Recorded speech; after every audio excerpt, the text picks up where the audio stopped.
You know,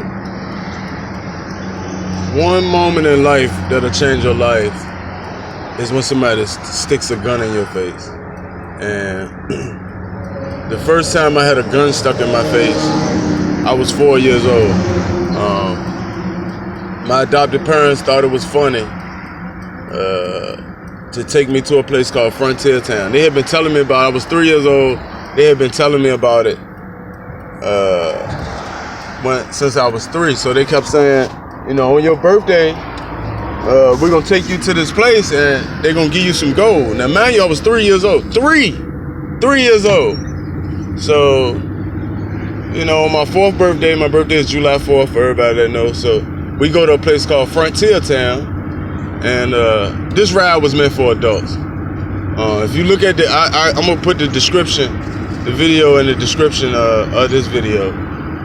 And if you look at the picture, you know, everybody that's on the ride is grown except for us. But this is the mentality that these people have.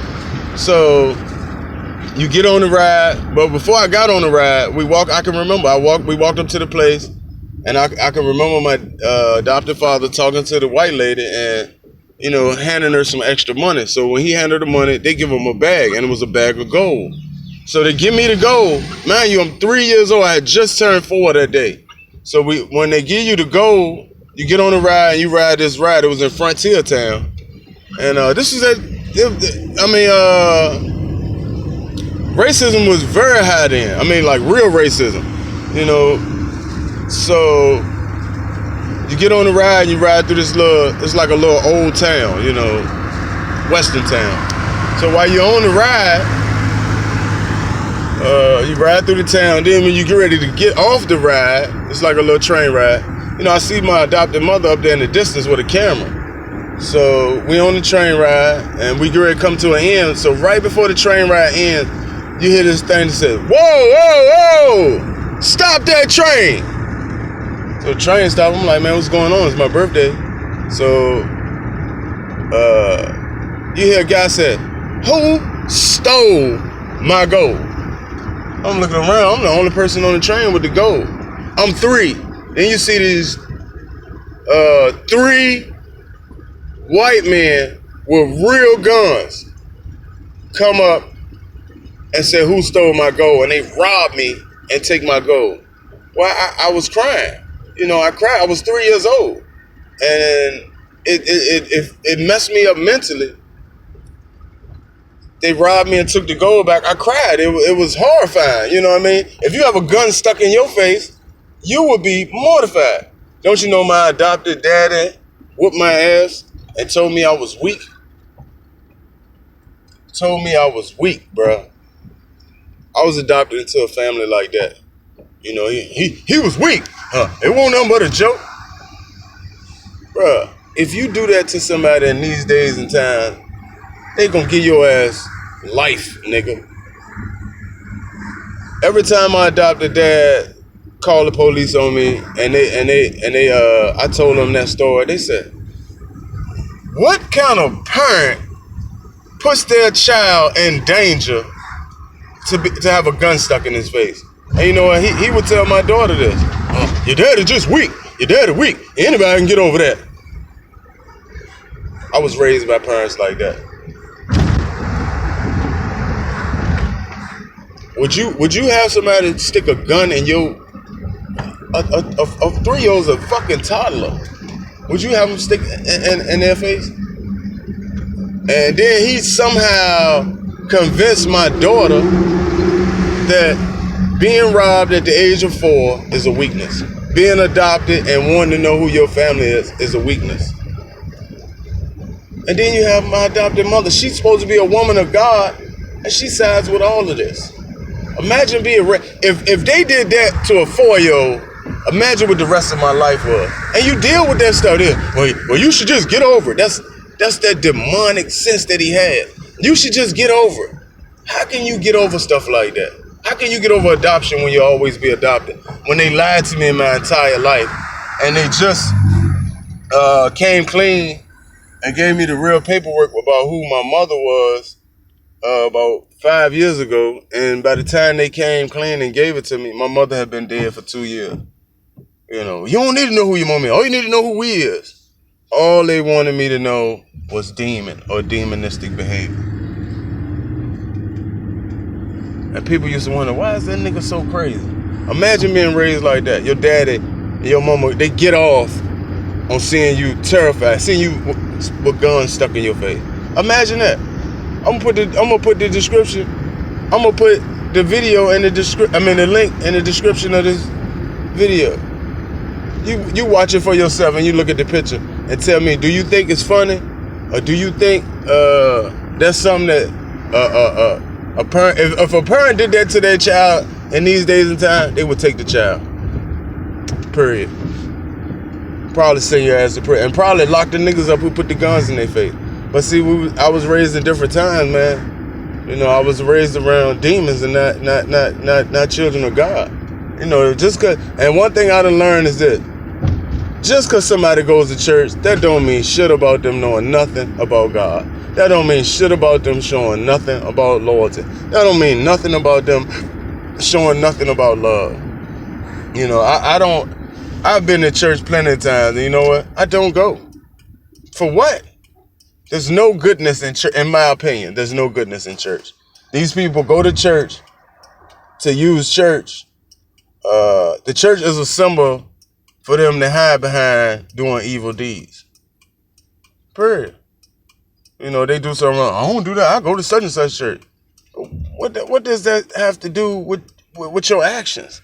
The church you go to ain't got nothing, and they think God is gonna spare them because of the church they attend. Like, it don't matter what they do or who they do it to. You know, the church they go to gonna save them from the wrath of God. That's why I don't go to church.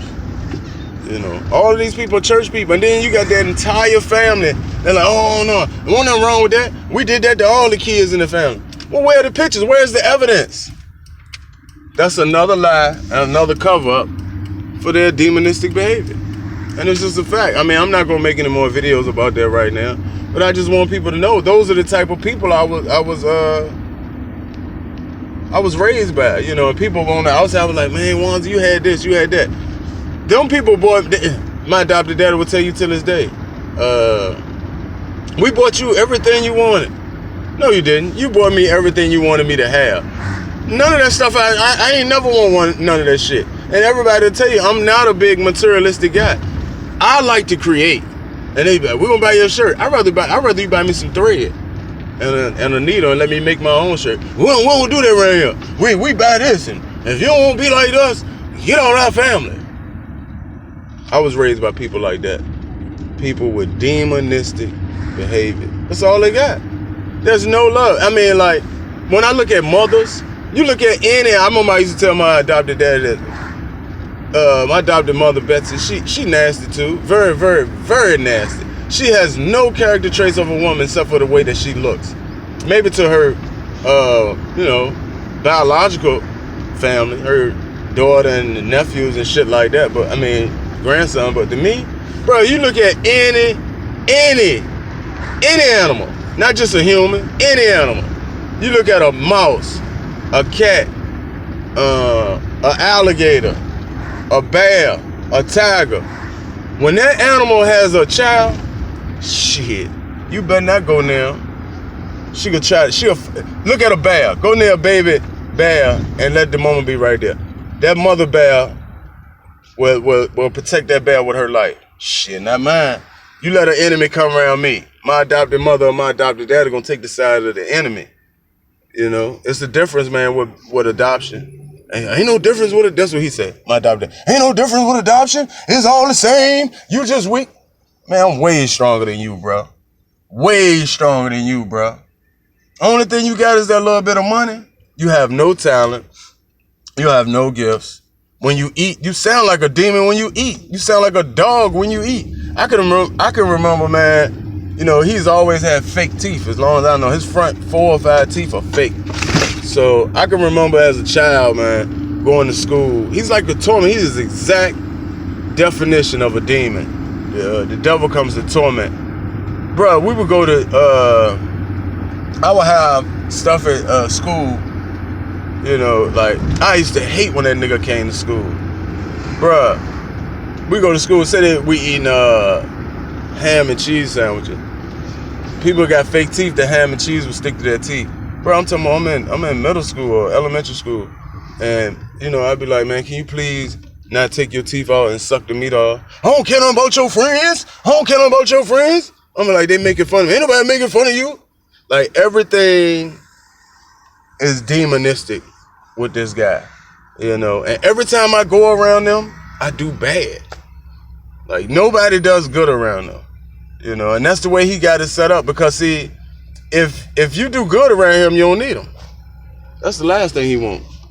He wants you to have to depend on him. That's way, bro. When anytime he say something, which is, you know, he's not educated at all. Everything is based on what he think. He be like, I don't care what Google say, I'm right. You know, and if somebody be like, well, no, Uncle Juan's right, he'd be like, well, if you gonna listen to him, don't ask me for shit. He one of them type people. But yeah, I mean, you know, God told me a long time ago, let him deal with them. You know, just keep doing my work. Juwan, keep doing my work. But yeah, I'm gonna put the link in this description of this video of how he him and my adopted mother had me robbed at the age of 4.